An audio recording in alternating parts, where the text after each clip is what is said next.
Right now, thousands of Australian retirees are losing part of their age pension without even realising their superannuation is the reason why. Surprised. And here's the part that surprises most people. Even if your super is sitting quietly in your account, not being touched, not being spent, Centrelink can still count it against you the moment you turn 67. If you have superannuation and you're getting close to pension age, or you're already receiving the pension, this next few minutes could save you thousands of dollars a year. Welcome to Centrelink Pension Bulletin. Today we're breaking down exactly how much superannuation you can have in 2026 before it starts affecting your age pension. We'll walk through the real numbers, the traps almost nobody talks about, and a few simple ways to protect what you've worked so hard to save. Pause. Let's start with the basics because this is where a lot of confusion begins. Superannuation and the age pension are not enemies. You can absolutely receive both at the same time. In fact, that's how most Australian retirees actually live. A bit of income from super topped up with a part or full age pension from Centrelink.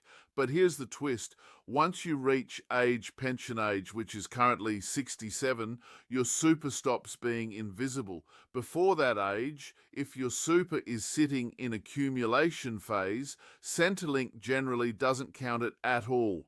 Not for you and not for your partner either, as long as they're also under pension age. But the very day you turn 67, everything changes. From that point on, your entire super balance becomes what Centrelink calls an assessable asset. It doesn't matter if it's still sitting there untouched or if you've already turned it into an income stream, it counts either way. Now here's a small detail that catches so many couples off guard, so listen carefully. Imagine a husband is 68 and already retired. His wife is 63 and still has her super sitting in accumulation phase. While she's under 67, her super is invisible to Centrelink, but the moment she turns 67, her super suddenly appears on Centrelink's books, and if that pushes their combined assets over the threshold, their pension can drop, sometimes quite suddenly. So if you're part of a couple with an age gap, this is something worth thinking about well before it happens, not after. Now let's get into the actual numbers for 2026, because this is what you really came here for. Centrelink uses two separate tests to work out your pension. One is called the assets test, the other is the income test. And here's something important. Centrelink runs both tests and then pays you whichever result gives you the lower pension. Let's start with the assets test, since superannuation sits right in the middle of it. As of July 2026, if you're a single homeowner, you can hold up to around $333,000 in total assessable assets and still receive the full age pension. For a couple who own their home, that combined figure sits at around $499,000. Once you go above those numbers, your pension doesn't disappear straight away. It reduces gradually. For every extra $1,000 of assets above the threshold, your pension drops by $3 per fortnight. So it's a slow decline, not a cliff edge. That's actually good news because many people assume going $1 over the limit wipes out their whole pension. And it doesn't work that way at all. Now, here's the number that really matters for most people watching this. The point where your pension cuts off completely. For a single homeowner, that cutoff sits at roughly $722,000 in assets. For a homeowner couple, it's around $1,085,000 combined. If you don't own your home, those thresholds are actually higher because Centrelink recognizes you don't have the benefit of an exempt family home working in your favor. And that brings us to a very important point that trips people up constantly. Your family home does not count in the assets test at all.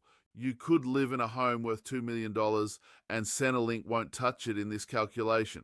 But your superannuation, once you're over pension age, absolutely does count. So does money in the bank, shares, investment properties, even the estimated value of your car and household furniture. Here's a question worth sitting with for a moment. If you added up your bank accounts, your shares, your super, and anything else you own besides your home, Where would you actually land on that scale? It's worth doing that sum today, not waiting until a letter from Centrelink surprises you. Now let's talk about the income test, because this is where superannuation gets even more interesting and honestly a little sneaky. You'd think Centrelink would just look at how much income your super actually earns each year, but that's not what happens. Instead, Centrelink uses something called deeming. And deeming means they assume your financial assets are earning a certain rate of return, whether they actually are or not. As of the current rates in 2026, the first roughly $64,000 of a single person's financial assets is deemed to earn 1.25% per year. Anything above that amount is deemed to earn 3.25%. For couples, that lower threshold sits at around $106,000 combined. Now, here's the part that surprises so many retirees. Even if your super account-based pension is actually earning 6 or 7% in a good year, Centrelink doesn't care. They still use these deemed rates instead. That can work in your favor in a bad investment year. But in a strong year, it means Centrelink may be underestimating what you're truly earning, and you could end up with more pension than expected, at least until the next review. This is exactly why so many retirees get a shock later on when their circumstances are reassessed and their pension suddenly adjusts. So, if your super has grown nicely over the past year, it might be worth checking in with Centrelink or a financial advisor before they check in with you. Let's pause here for a second, because there's something else you absolutely need to know if you're still working. Many people over 67 think they have to fully retire to receive any pension at all. That's not true. There's something called the work bonus, and it allows pensioners to earn a certain amount from work before it affects their pension under the income test. This has helped a lot of older Australians ease into retirement gradually rather than stopping cold turkey. If you're still doing a few shifts a week or some consulting work, this is worth looking into properly. Now, let's talk about a few common traps that catch people out every single year, especially around superannuation and the age pension. The first one is gifting. Some people think if they simply give money to their children or grandchildren, it will lower their assessable assets and boost their pension. Centrelink is well aware of this strategy, and they've closed that loophole. If you gift more than a set amount over a 5-year period, Centrelink still counts that money as if you still owned it for 5 full years. So gifting away large sums to try and qualify for more pension can actually backfire and leave you worse off financially with nothing to show for it. The second trap is downsizing. Selling the family home sounds like a simple way to free up cash in retirement, but if that money isn't reinvested into another home fairly quickly, it becomes an assessable asset, and it can suddenly push you over the threshold you were comfortably under before. This has caught out more than a few retirees who sold up expecting a bigger pension and instead watched their payments shrink. Here's a curious thought to leave with you before we move to our final point. 2 people could have the exact same superannuation balance and receive completely different age pension amounts simply because one owns their home and the other doesn't. That's how much weight the family home carries in these calculations.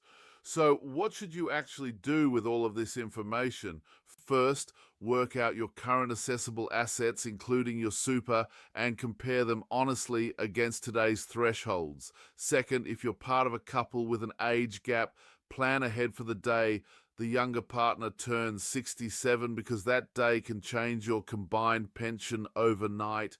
Third, remember these thresholds are not fixed forever. They're indexed and adjusted in March and September every single year based on cost of living changes. What's true today may shift again in just a few months. And finally, if your situation feels complicated, especially if you're close to these thresholds, it is genuinely worth booking a free consultation with Centrelink's Financial Information Service, or speaking with a licensed financial advisor who understands aged care and pension planning. A single conversation now could protect thousands of dollars a year for the rest of your retirement. We put a huge amount of care into researching every number in this video, so you can trust it reflects the very latest 2026 figures. But rules like these do change, so always confirm your personal situation directly with Centrelink before making any big decisions. If this video helped clear up some confusion for you today, please give it a like. It truly helps this channel reach more people just like you who need this information. And if you haven't already, subscribe to Centrelink Pension Bulletin because we release new videos regularly, breaking down exactly what's changing with your pension, your super, and your entitlements in plain, simple language. Leave a comment below and let us know your age and whether you're a homeowner or not, because I read every single comment and it helps us know exactly what to cover next. In our very next video, we're going to look at something just as important: exactly how much you can earn from part-time work in retirement without it touching your age pension at all. Take care of yourselves, look after your finances, and I'll see you in the next one.